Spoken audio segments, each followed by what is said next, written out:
You know that moment when you see someone struggling but you hesitate? You tell yourself, it's not my place, or someone else will step in.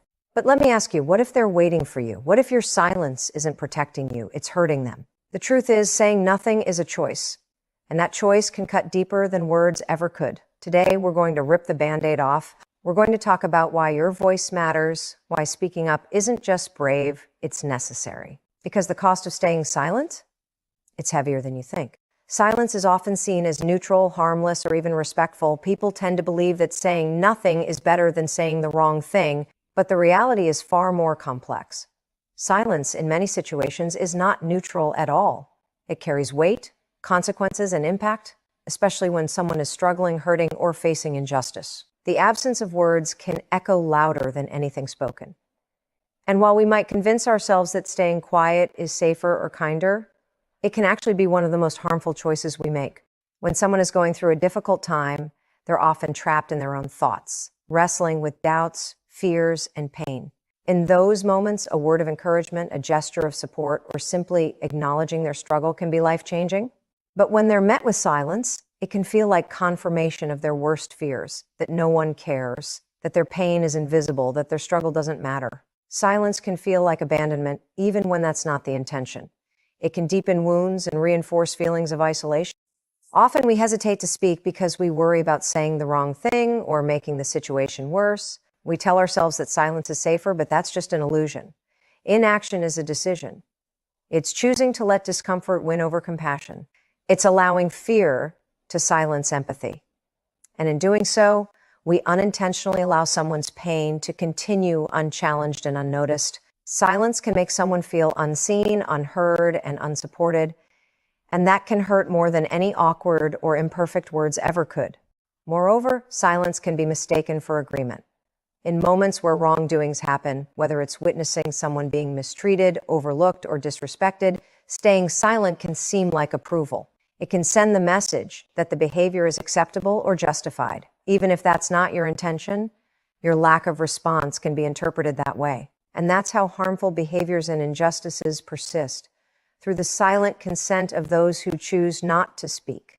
But it's not just about addressing obvious harm. Sometimes people struggle in silence themselves, waiting for someone to notice.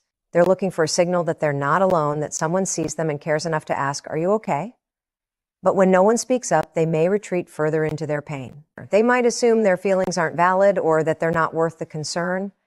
This is where silence becomes more than absence. It becomes a message, and it's a message that can break someone's spirit if they're already feeling vulnerable. The impact of silence is profound, and it's often underestimated.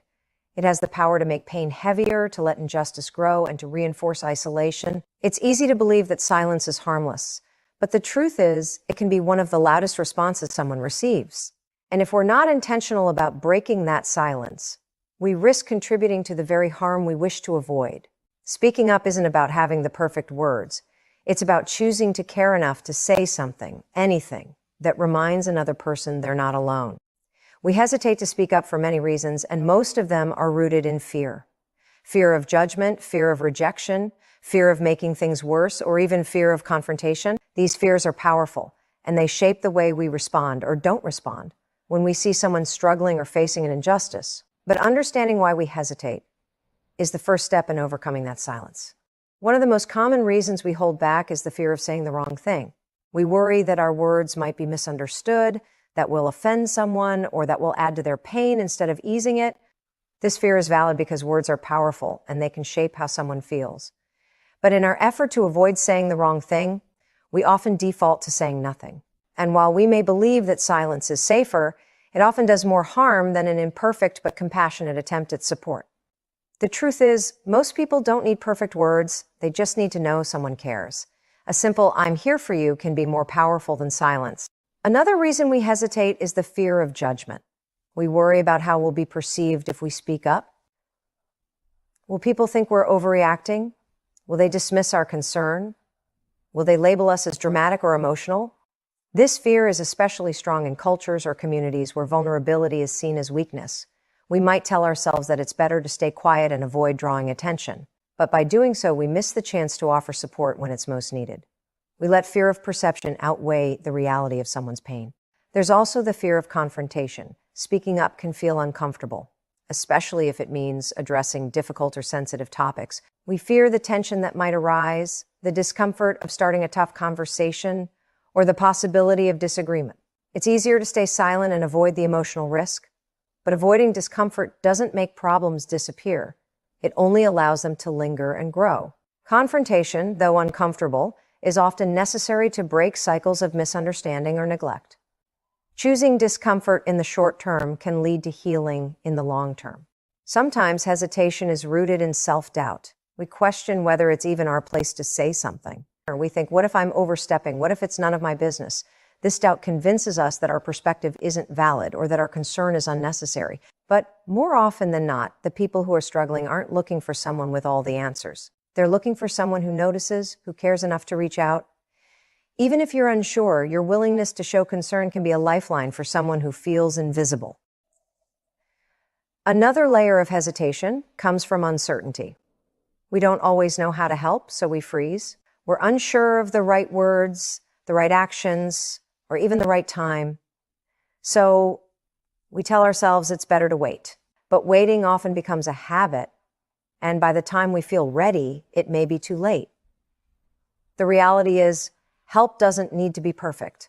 It doesn't need to come in the form of profound wisdom. Sometimes it's as simple as acknowledging someone's struggle, listening without judgment, or asking, how can I support you?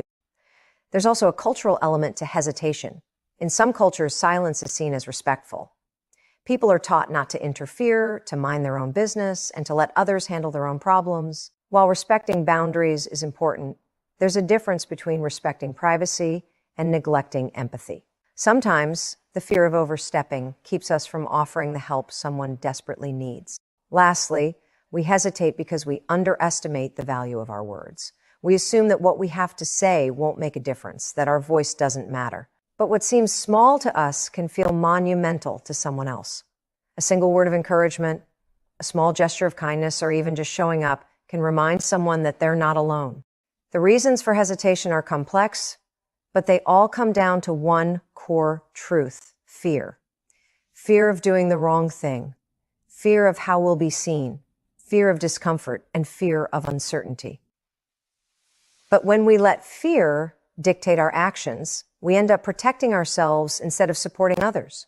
The key to overcoming hesitation is understanding that speaking up isn't about being perfect, it's about being present. It's about valuing connection over comfort and compassion over caution. Because at the end of the day, it's better to risk saying the wrong thing than to say nothing at all. Unspoken words carry a weight we often underestimate. The things we choose not to say, the support we withhold, and the emotions we suppress don't simply disappear. They linger, creating an emotional burden for both ourselves and those around us. The weight of unspoken words can feel heavier than we realize, leaving behind regret, misunderstanding, and even emotional scars.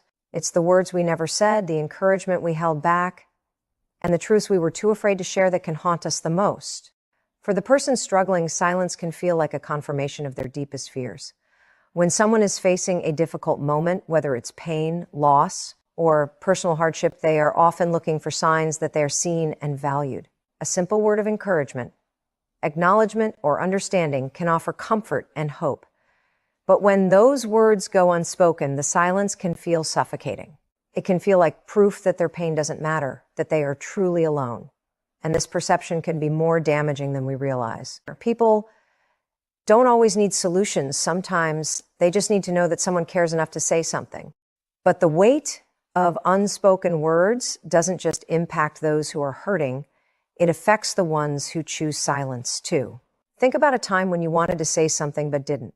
Maybe you wanted to apologize, express your love, offer comfort, or simply tell someone you were proud of them. But fear, pride, or uncertainty held you back. That moment likely stayed with you. You may have carried the regret of what if long after the moment passed. The burden of those unspoken words can become heavier with time, especially when the opportunity to speak is lost forever. Silence, especially when it replaces words that could bring comfort, creates emotional distance. It builds walls where there could be bridges. We often tell ourselves that silence is a way to avoid saying the wrong thing. But sometimes silence says more than words ever could. It can signal indifference, disinterest, or even disapproval, even when that's not our intention. It's easy to think that saying nothing protects us from mistakes, but in reality, it can lead to deeper misunderstandings and missed connections. Consider how many relationships have suffered because of unspoken words. Misunderstandings grow when questions go unasked, when apologies aren't made, or when appreciation isn't expressed. People begin to assume the worst when they don't hear what they need. A friend may feel abandoned, a loved one may feel unappreciated, or a struggling individual may feel invisible. And all because of words that remain trapped inside us, too heavy to release but too painful to ignore. The truth is, unspoken words have a way of echoing. They fill the quiet moments with doubt and uncertainty. They linger in our minds, resurfacing at night when we replay conversations we never had. And over time, they grow heavier, shaping our relationships and our emotional well-being. What starts as hesitation can turn into regret. What begins as silence can evolve into distance. The longer we hold on to unspoken words, the more power they gain, shaping not just our feelings, but our future actions. But why do we let words go unspoken? Often it's fear of vulnerability, fear of rejection, fear of conflict. Sometimes it's pride. Other times it's the assumption that the words don't matter, or that the other person already knows how we feel. But these are just stories we tell ourselves to justify avoidance. The reality is words matter. They have the power to heal, to comfort, to connect, and to strengthen relationships. And when left unsaid, they become a weight we carry, a shadow that follows us. Breaking the habit of silence requires courage. It means being willing to be vulnerable, to risk discomfort, and to speak from the heart. It's about understanding that imperfect words are better than no words at all. It's about valuing connection more than the fear of awkwardness. Because when we finally release those unspoken words, we lift a weight we didn't realize we were carrying. We offer clarity, comfort, and closure, not just to others, but to ourselves. It's the words we don't say that often leave the deepest marks. So, speak the words of encouragement, express the appreciation, offer the apology, and say the things that matter. Don't let fear or hesitation silence you. Because while words can carry weight, silence can be even heavier, and it's a burden that doesn't have to be carried forever. Silence has a complex power. It can comfort, it can protect, but it can also harm. When someone is struggling, facing injustice, or experiencing emotional pain, silence can be one of the most painful responses they encounter. It doesn't just feel like the absence of words. It can feel like the absence of care, concern, and connection.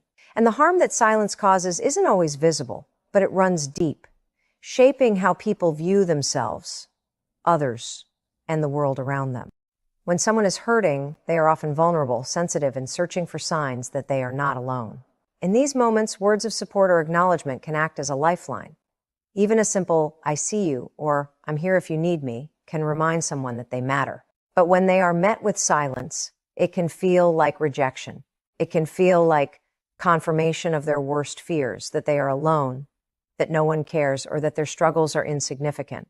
Silence in these situations becomes more than just the absence of words. It becomes a message. And that message can be deeply painful. One of the ways silence harms is by amplifying feelings of isolation.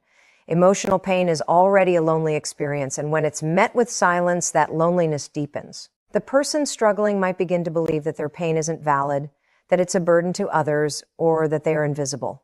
This belief can lead to withdrawal, where they pull away from relationships, stop seeking support, and internalize their struggles. Over time, this can lead to feelings of worthlessness, depression, and emotional numbness. And all of it could have been softened by the courage of a few kind words. Silence can also harm by enabling harmful behaviors or injustices. When someone witnesses mistreatment, discrimination, or unfairness but chooses to remain silent, it can feel like complicity to the person who is suffering. They might interpret the silence as agreement, as though their pain or mistreatment is acceptable or justified. This kind of silence doesn't just hurt emotionally, it can validate harmful actions and allow them to continue unchecked. Whether it's bullying, discrimination, or injustice, silence from bystanders sends the message that the behavior is tolerated. And that's how harm persists, not just through the actions of the wrongdoers, but through the inaction of those who choose silence. Moreover, silence can create misunderstandings.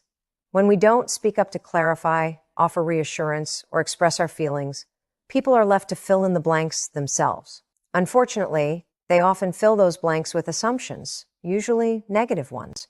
They might assume we don't care, that we're judging them, or that their feelings aren't worth our time. These assumptions can damage relationships, erode trust, and deepen emotional wounds. And once the damage is done, it can be difficult to repair. Another way silence causes harm is by preventing healing. Speaking up can be uncomfortable, but it often opens the door to understanding, resolution, and emotional growth. When we choose silence instead, we delay that healing.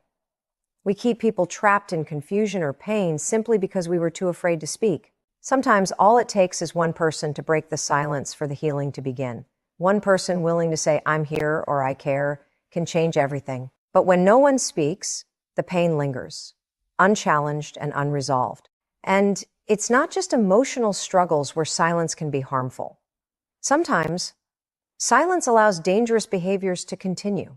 Think about someone battling an addiction, struggling with mental health, or facing an abusive situation. Silence from friends or loved ones, whether it's from fear, discomfort, or uncertainty, can feel like abandonment. It can enable destructive patterns to continue simply because no one is willing to confront the situation. In these moments, silence isn't just harmful, it's dangerous. It creates space for problems to grow, for pain to deepen, and for people to feel even more trapped. But perhaps the most painful harm of silence is the missed opportunity to show love and support. Sometimes, we assume people know how we feel about them. We believe they understand we care, that we're thinking of them, or that we're proud. But people aren't mind readers. They can't feel words that aren't spoken. And when we choose silence, we miss the chance to build deeper connections, to offer comfort, and to remind people that they are valued. In the end, silence can be far more powerful than we realize. It can hurt, it can harm, and it can leave emotional scars. But it's also a choice. And in most situations, breaking the silence, however awkward, uncomfortable, or uncertain it feels, is the better choice. Words don't need to be perfect to be meaningful. A simple acknowledgement can be enough to ease someone's pain. A kind gesture can remind someone they're not alone. And even an imperfect conversation can open the door to healing. Choosing to speak up, to reach out, and to offer support isn't always easy, but it's necessary. Because silence, though it feels safe, can hurt more deeply than words ever could. And when someone is struggling, the risk of saying the wrong thing is far less dangerous than the harm of saying nothing at all. Recognizing moments that matter is one of the most critical aspects of breaking harmful silence. These are the moments when someone's struggle, pain, or experience calls for acknowledgement, support, or action. However, these moments are often subtle, easy to overlook or dismissed as insignificant. We may tell ourselves it's not my place or someone else will step in, but these small moments are often when our words and actions are needed most. The ability to recognize when someone needs us, to be present, speak up, or offer support can change lives. But it requires awareness, empathy, and courage. The challenge is that these moments rarely present themselves in obvious ways. People who are struggling don't always cry for help. They may not openly express their pain or directly ask for support. Instead, they drop small hints, changes in behavior, distant responses, or subtle comments that suggest they're hurting. It's easy to dismiss these signs, to convince ourselves that if they really needed help, they would ask. But that's not always how it works.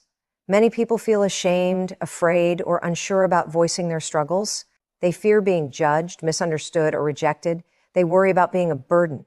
So they wait for someone to notice. They wait for someone to care enough to ask, "Are you okay?" Recognizing these moments means paying attention, not just to what's being said, but to what's left unsaid. It's about observing changes in a person's energy, mood, or behavior. Maybe it's the friend who suddenly withdraws from conversations, the colleague who seems distracted and low, or the loved one who laughs but with sadness in their eyes. These are signs that something deeper may be happening. And while it's tempting to brush it off, to assume they'll be fine, these are often the moments when your presence, your words, or even your silence, but the intentional kind, can make a difference. It's also important to recognize that the moments that matter aren't always about responding to obvious pain. Sometimes it's about noticing when someone's confidence is wavering, when they're doubting themselves, or when they need encouragement. It could be a moment when someone needs to hear that they're appreciated, that they're doing a good job, or that they matter. These moments may seem small, but they're powerful. A kind word or a simple acknowledgement can be the turning point for someone who feels invisible or unworthy. There are also moments when injustice happens right in front of us, when someone is being disrespected, overlooked, or mistreated. These are moments that require courage. It's easier to stay silent, to pretend we didn't notice, or to convince ourselves that it's not our battle. But silence in these moments is harmful. It can validate the mistreatment and leave the person feeling unsupported. Recognizing these moments means understanding that our silence can either be a shield or a weapon. And choosing to speak up, even when it's uncomfortable, is a powerful act of empathy and humanity. Recognizing moments that matter also means being present. In our fast-paced, distraction-filled world, it's easy to be physically present but emotionally absent. We're scrolling through our phones, thinking about our to-do lists, or caught up in our own worries. And in doing so, we miss the moments when someone needs us. We miss the chance to notice the sadness in their eyes, the hesitation in their voice, or the shift in their mood. Being truly present means putting down distractions and tuning in to the people around us. It's about listening with intention, observing with empathy, and being open to the possibility that someone might need us more than they're letting on. But recognizing these moments also requires courage. It means being willing to step into uncomfortable conversations, to ask difficult questions, or to offer support even when we're unsure how it will be received. It means choosing to act on empathy rather than fear. Because while it's easier to stay silent, it's braver to speak up. And while it's safer to avoid uncomfortable truths, it's more compassionate to face them head on. It's also about trusting our instincts. Sometimes we hesitate to reach out because we doubt our intuition. We sense that someone is struggling, but we second-guess ourselves. We tell ourselves that it's probably nothing, that we're overthinking it. But our instincts about others' emotions are often accurate. And when in doubt, it's better to reach out and be wrong than to stay silent and miss the chance to offer support. Or a simple, "Hey, I noticed you seemed a bit off lately. Is everything okay?" can open a door. It can create a safe space for someone to share, or at the very least, remind them that they're not alone. Recognizing moments that matter is about understanding the power of presence, words, and action. It's about realizing that our voice, our attention, and our care can be exactly what someone needs in a critical moment. These moments may seem small or insignificant, but they often hold the most profound potential for impact. The conversation you almost started, the hand you almost reached out, or the words you almost spoke could be the very thing that changes someone's day or even their life. It's not about always knowing the right thing to say or do. It's about choosing to notice, to care, and to act. Because when we recognize the moments that matter, we give ourselves the opportunity to be a source of hope, comfort, and connection. And that choice, the choice to be present and to speak up, can create ripples of positive change that reach far beyond the moment itself. Fear is one of the biggest barriers to speaking up. It's that quiet but powerful voice in our minds that asks, what if I say the wrong thing? Or what if they get upset? Fear convinces us that staying silent is safer, that it's better to avoid discomfort than to risk making a mistake. But while fear may feel like protection, it often becomes a prison, one that traps our thoughts, holds back our compassion, and distances us from the people who need us most. We fear speaking up because vulnerability is uncomfortable. Expressing care, concern, or even confronting difficult truths requires us to open up and expose parts of ourselves. It requires courage to step into someone's pain or to address something that feels uncertain. What if they misunderstand? What if they reject our words? What if we make things worse? These fears can be overwhelming, but the real danger lies not in the words we might say, but in the silence we choose instead. Fear also whispers that we're not qualified to help. We tell ourselves, I don't know what to say, or I'm not an expert. So we convince ourselves it's better to stay quiet. But the truth is, you don't need the perfect words. You don't need a degree in psychology to show compassion. Often, it's not about having the right answers, but about showing up, being present, and offering simple human connection. A heartfelt, I'm here for you, can be more powerful than any well-rehearsed speech. The fear of saying the wrong thing is understandable, but staying silent is often the greater risk. Another fear that keeps us silent is the fear of confrontation. Sometimes speaking up means addressing behaviors or situations that feel uncomfortable. It might mean standing up to someone who's being unfair or speaking out against injustice. And that's not easy. It can feel dangerous, like stepping into conflict or risking relationships. But silence in the face of wrongdoing isn't neutral. It's a choice that allows harm to continue. And while speaking up may be uncomfortable, it's also the only way to challenge and change things that are unjust. Fear also convinces us that we might overstep boundaries. We worry that reaching out will be seen as intrusive or unwelcome. We hesitate thinking maybe they don't want to talk, or what if they think I'm judging them? But most people who are struggling are simply waiting for someone to notice, to ask, to care. Even if they're not ready to open up, the gesture itself can be meaningful. It's a reminder that they're not alone. And if they do choose to share, it can be the beginning of healing. The risk of reaching out is small compared to the risk of letting someone feel unseen. Fear also magnifies our self-doubt. We question our value, wondering, who am I to say anything? But you don't need to be perfect to make a difference. You don't need to have it all figured out. You just need to care enough to try. Every one of us has the capacity to offer kindness, empathy, and support. And sometimes, just being willing to listen is enough. You don't have to fix someone's pain. You just have to show that you're willing to walk alongside them through it.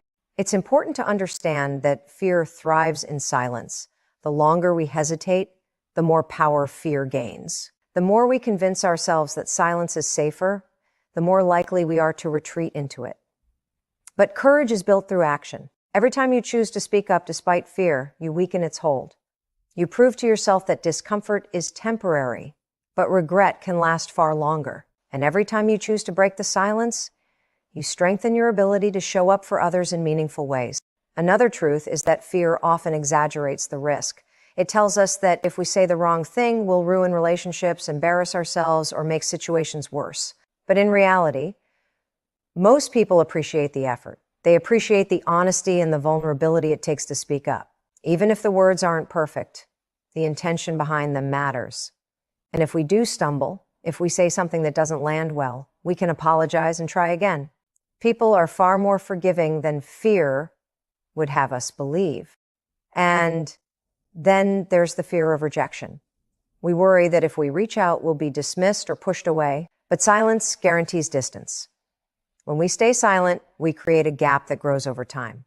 But when we speak up, we give people the chance to decide how they want to respond. And even if they don't open up right away, they'll remember that someone cared enough to ask. They'll remember that someone was willing to step into discomfort to be there for them. That kind of effort doesn't go unnoticed. The reality is, fear will always be there. It's part of being human. But courage isn't about erasing fear. It's about choosing to act despite it. It's about recognizing that the fear of saying the wrong thing is temporary, but the regret of saying nothing can last a lifetime. It's about understanding that silence, while it feels safe, can be deeply harmful when someone needs our words the most. So, how do we overcome this fear?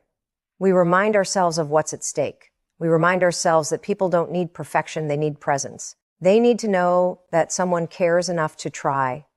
And when we choose to act, to reach out, to speak, even when we're unsure, we break the cycle of fear. We build connection. We show compassion. And we give people the gift of knowing they're not alone. Fear will always tell you to stay silent. But courage will remind you that your words, imperfect, hesitant, vulnerable, have the power to bring comfort, connection, and healing. And when you choose courage over fear, you choose to be part of someone's hope instead of their hurt.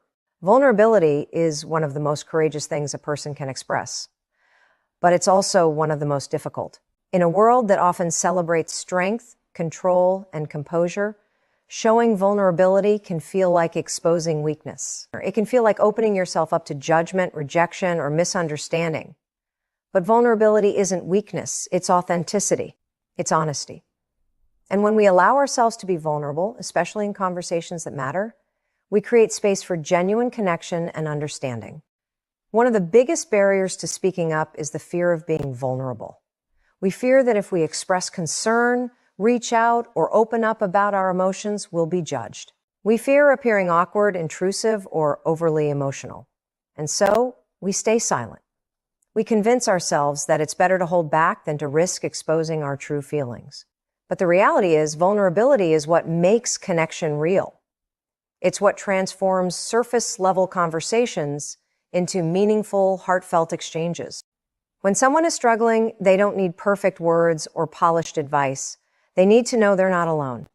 And the most powerful way to show that is through vulnerability, by being honest about your own feelings, by admitting when you don't have the answers, and by expressing genuine concern, even if it feels uncomfortable. Vulnerability is saying, I don't know exactly what you're going through, but I care about you and I'm here. It's admitting, I'm not sure what to say, but I don't want you to feel alone. These kinds of statements aren't polished or rehearsed, but they are real, and real is what matters most. Vulnerability also means being willing to risk rejection. There's always the fear that if we reach out, the other person might shut down, dismiss us, or even get upset. But while that risk is real, the greater risk lies in saying nothing and allowing someone to continue feeling isolated. When we choose to be vulnerable, we choose to put compassion above comfort. We choose to risk discomfort in service of connection.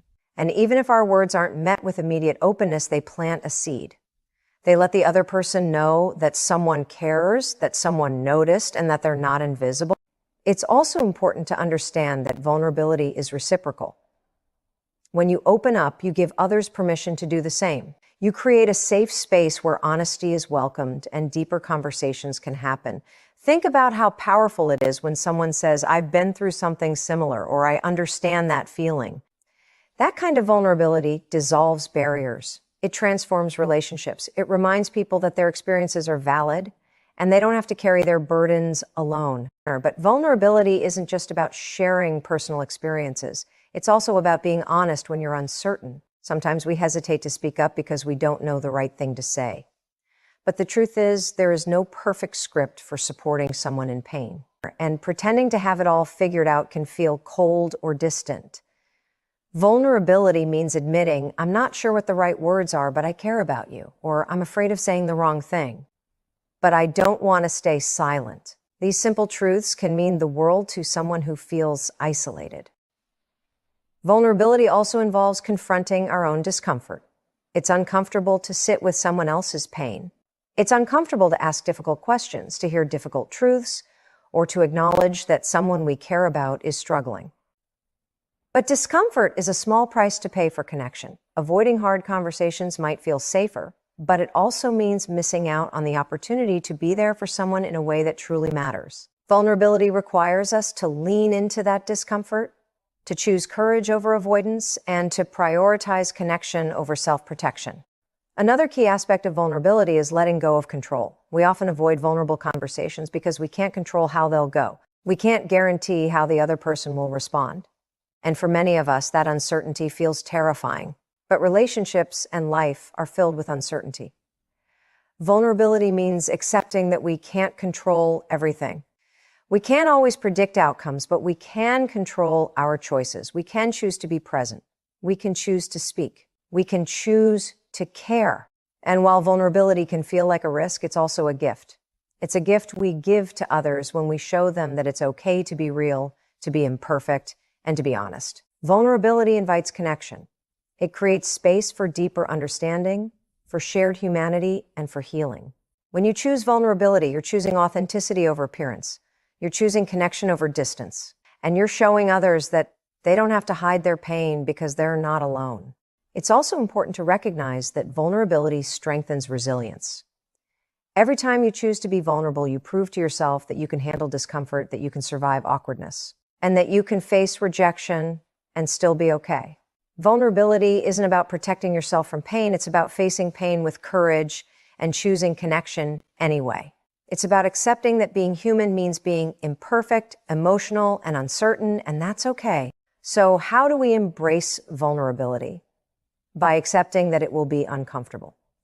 By understanding that it's not about being perfect, but about being present. And by reminding ourselves that the fear of vulnerability is far outweighed by the power of connection it creates.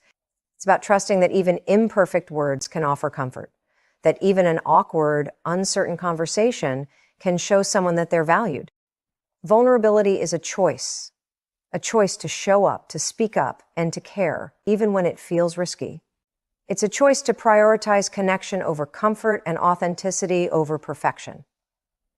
And it's a choice that, more often than not, leads to deeper relationships, greater empathy, and moments of real, lasting impact. Because when you choose vulnerability, you're not just speaking words, you're offering your heart. And that's where true connection begins. Listening with empathy is one of the most powerful ways to support someone who is struggling. It's about more than just hearing words. It's about understanding emotions, feeling the depth of someone's experience, and making them feel truly seen and heard. In a world where conversations are often rushed and surface level, empathetic listening is a rare and valuable gift. It creates a safe space where people feel accepted, validated, and cared for. And it's one of the most effective ways to break harmful silence. When someone opens up about their pain or struggles, it's a vulnerable act. It takes courage to share feelings of sadness, fear, or confusion.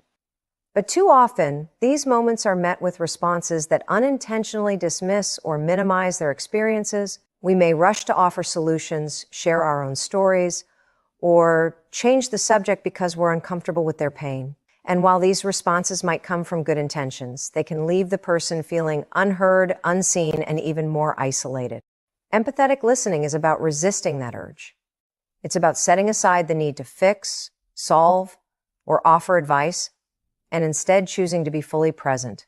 It means focusing not just on the words someone is saying, but on the emotions behind those words. It means noticing the pauses, the tone, the hesitations, and the unspoken feelings. It's about letting someone know, I'm here, I'm listening, and I care about what you're experiencing. One of the key aspects of empathetic listening is withholding judgment. When someone shares something difficult, it can be easy to make assumptions or to judge their emotions and reactions. We might think, why didn't they just do this? Or that's not such a big deal. But empathy requires us to suspend our judgments and instead accept their experience as valid, even if we don't fully understand it. It's about recognizing that pain is personal. What feels overwhelming for one person might not feel the same for another, and that's okay. Listening with empathy means saying, I may not fully understand, but I'm here to listen. It also means being patient. Some people struggle to express their feelings, especially if they fear judgment or rejection. They may share their experiences slowly, one layer at a time. And that's why it's so important to create an atmosphere of safety and trust. It's about showing them through patience and presence that they can take their time, that they don't have to rush, and that they won't be interrupted or dismissed. This patience can be healing in itself because it tells someone, you're worth my time, your pain matters. Empathetic listening is also about acknowledging emotions. Sometimes the most powerful thing you can say is simply, that sounds really painful, or I can see how much that's hurting you. It's about validating their feelings, even when you can't relate to the situation. It's letting them know that their emotions are real and understandable, and that they have every right to feel the way they do. Validation is powerful because it reassures someone that they're not overreacting, that their pain is seen, and that they have permission to feel it fully. Another critical part of empathetic listening is asking open and compassionate questions. Rather than jumping to conclusions or offering solutions, it's more helpful to ask, how are you feeling about that? Or what's been the hardest part for you? These kinds of questions invite deeper reflection and show that you care about truly understanding their experience. But it's important that these questions come from genuine curiosity, not from an attempt to solve their problem or direct the conversation. Sometimes people just need to speak their truth without being guided or redirected. And then there's the power of silence. It might feel uncomfortable, but sometimes the most empathetic response is simply holding space for someone's emotions. Sitting in silence with someone's pain can be one of the deepest forms of empathy. It's saying, I'm here with you, and I'm not going anywhere. You don't have to fill every pause with words. Sometimes just being there, physically present, emotionally available, is enough to make someone feel supported. Empathetic listening also means being aware of your body language. Nonverbal cues like eye contact, nodding, and an open posture communicate attentiveness and care. When you lean in, maintain eye contact, and show that you're engaged, you're saying, you have my full attention. I'm here with you. On the other hand, distractions like checking your phone or glancing away can send the message that the conversation isn't important. Being fully present physically and emotionally reinforces your commitment to listening with empathy. It's also important to resist the urge to make the conversation about yourself. We often try to relate by sharing our own experiences, but this can unintentionally shift the focus away from the person who's hurting. While shared experiences can sometimes help build connection, it's more empathetic to stay centered on the other person's story. If you do share, it should be to offer comfort, not to overshadow their pain. The goal is to make them feel heard, not to compare experiences. Empathetic listening is also about being okay with not having solutions. There's a natural instinct to want to fix things, to offer advice or solutions that could ease the other person's pain. But often, people don't need solutions. They need connection. They need to feel understood, not instructed. They need comfort, not correction. It's okay to say, I don't know what to say, but I'm here, or I wish I could make it better, but I'm here to listen. That kind of honesty is far more comforting than forced advice. Empathetic listening is about following up. If someone shares their struggles with you, it's important to check in later. A simple, I've been thinking about you, how are you doing, can remind them that they're not alone, that they're cared for, and that their experience mattered to you. It shows that your empathy wasn't momentary. It's part of an ongoing connection. Listening with empathy is one of the most meaningful ways to break silence. It's about showing up, staying present, and offering your full attention. It's about choosing compassion over comfort and understanding over judgment. And it's about reminding someone that their story, their emotions, and their pain are worth being heard. Because when we listen with empathy, we create spaces where healing can begin, where burdens feel lighter, and where no one has to feel alone in their struggle. Taking action, even in small ways, can make a profound difference in someone's life, especially when they're struggling in silence. Often, we underestimate the power of small gestures, believing that unless we can offer big solutions or life-changing advice, our actions won't matter. But the truth is, it's often the simplest, most genuine acts of kindness and concern that have the deepest impact. Small steps can be the spark that breaks the silence, reminds someone they're not alone, and encourages them to open up or seek help. One of the most important aspects of taking action is understanding that it doesn't have to be grand or perfect. Or sometimes the hesitation to act comes from the fear of not knowing the right thing to say or do. We worry that if we reach out, we'll say the wrong thing or make the situation worse. But the reality is doing something, even if it feels small or uncertain, is almost always better than doing nothing. The absence of action can feel like indifference, while even the smallest gesture can communicate care, concern, and presence. A small action could be as simple as sending a message that says, I've been thinking about you. How are you doing? It might seem insignificant, but to someone who feels invisible, that message can be a lifeline. It's a reminder that they matter, that they've been noticed, and that someone cares. It can open the door for deeper conversation or simply provide a moment of comfort in an otherwise difficult day. Taking action can also be about physical presence. Sometimes just showing up can mean everything. Sitting next to someone, inviting them for a walk, or simply spending quiet time together can break through loneliness and create a space for connection. You don't have to have all the right words. Your presence alone can say, you don't have to face this alone, or I'm here. These small acts of companionship can remind someone that they're valued and that their life matters. Another form of action is offering help in practical ways. When someone is struggling, even basic tasks can feel overwhelming. Offering to run errands, cook a meal, or assist with small responsibilities can ease their burden and show that they're not alone in managing life's pressures. Even if they decline the offer, knowing that someone is willing to help can be deeply comforting. It's not about solving their problems, but about lightening their load and showing solidarity. Listening is another form of active support.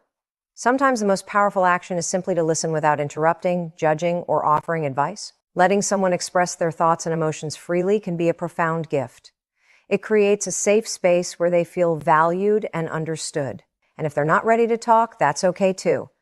Just letting them know that you're available whenever they need can make a significant difference. Small actions can also be about acknowledging their feelings, saying things like, I can see how hard this has been for you, or it's okay to feel the way you do. Validates their emotions and reassures them that they don't have to hide their pain. Validation is a simple but powerful way to show empathy and care. It tells them your feelings are real and they matter. Sometimes taking action means offering resources or encouraging professional support. If someone seems to be struggling deeply, gently suggesting that they speak to a counselor or mental health professional can be helpful. But it's important to approach this with sensitivity.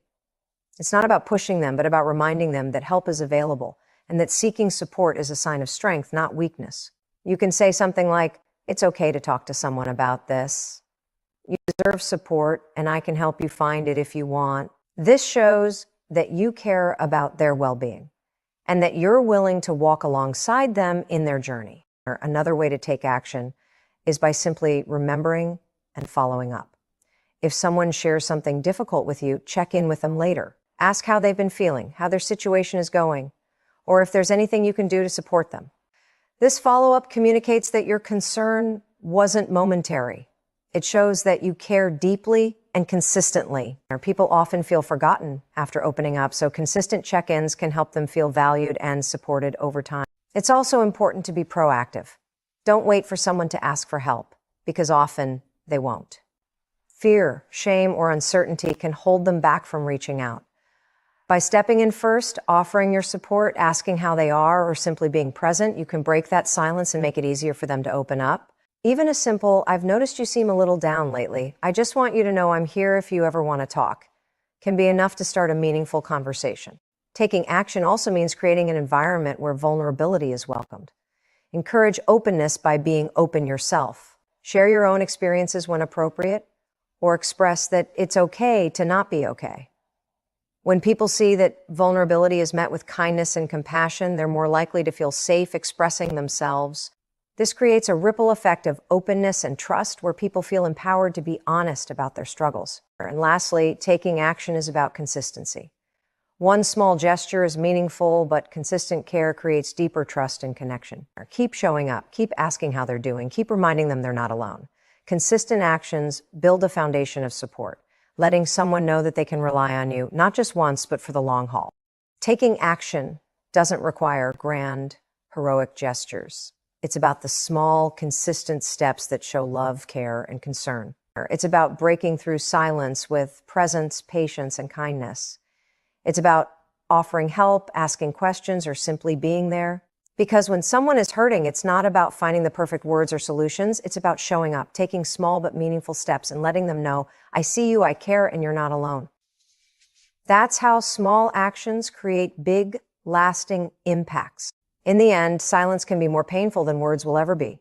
When someone is struggling, it's not the grand speeches or perfect solutions they need. It's the small, consistent actions that say, "You are not alone." It's about showing up, listening with empathy, and taking simple steps to break the silence that weighs so heavily on them. Your presence, your patience, and your willingness to act, even in the smallest ways, can be the lifeline someone needs to hold on, to hope, and to heal. Because the truth is, it's not about having all the answers. It's about being there when it matters most.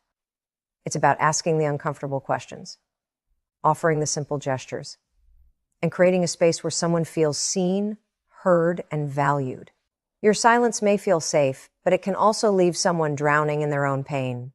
Your words, your actions, no matter how small, can be the light that guides them out. So choose to act, choose to speak, choose to be the presence that breaks the silence.